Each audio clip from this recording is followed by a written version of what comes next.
Look there, I put some of my Team Red graphics cards on display in this video so people can't accuse me of being an Nvidia shill. Also, why does it feel like I already made this video? Oh wait, because I did, about the RTX 4090 a couple of days ago. And now when you know it, the exact same thing is happening with the RTX 4080.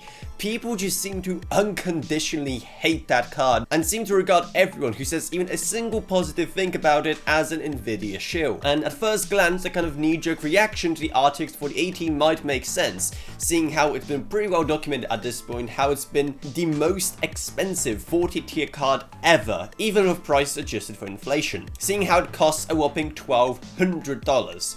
And what do you get for that price? Well, you get performance that smashes even the previous Nvidia Halo products like the 3090 and 3090 Ti, and even dominates them in productivity as well. Not to mention the fact that you get your usual great Nvidia features like DLSS, NVENC, Omniverse, etc, etc, and etc.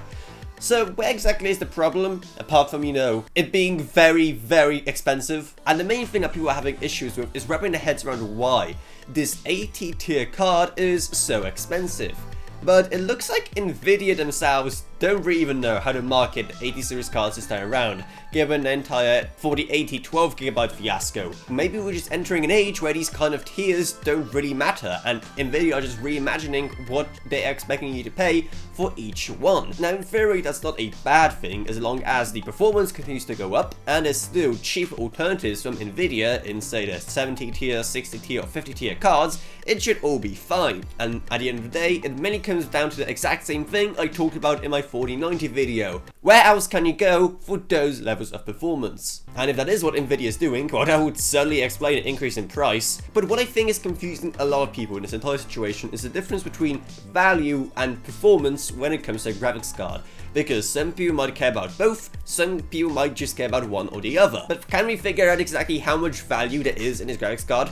Well, yes, actually, because TechSpot has actually made these pretty handy graphs showing exactly how much you're going to pay per frame on all the current graphics cards. And according to it, the RTX 4080 is actually fairly decent, even beating out some of the high-end Radeon options like the 6950 XT. But that is, however, assuming MSRP. And seeing how old certain graphics cards are now, naturally things have changed. And taking into account current pricing, the situation looks, well, a lot worse for the RTX 4080, and value-wise, the RTX 4080 only beats out the other overpriced Nvidia graphics cards. But here's the thing, what if that doesn't matter? Because let's say you need a performance of the RTX 4080, what else are you supposed to go for if not the RTX 4080? Just pure performance-wise. Because yes, people are gonna yell at you online a lot for going with the overpriced, greed-ridden RTX 4080 instead of something more sensible like the 3080 or something from AMD. But here's the thing, does the 3080 perform better than the 4080? No? Then it's not even comparable. If you just need a performance level of the RTX 4080 because say you have very demanding games on a 4K display, or you produce demanding content, or if you just simply want access to Nvidia exclusive features, then sadly you just don't have an option other than paying up that Nvidia tax. And while its price to performance compared to AMD might look horrendous right now, keep in mind that the cycle is just resetting, and as new RDNA-free graphics cards from AMD are coming out, and the RTX 4080 will only get cheaper with time, things can always change. Is it bad that we have to pay so much for a graphics card nowadays? Well, yeah, and sure, while inflation and cost of materials going up have certainly increased the overall price of making these graphics cards, it's definitely nowhere near $1,200 worth. But at least at the end of the day, you are getting something out of it. You are getting more performance and you are getting those Nvidia exclusive features, which is pretty much all we can ask for nowadays.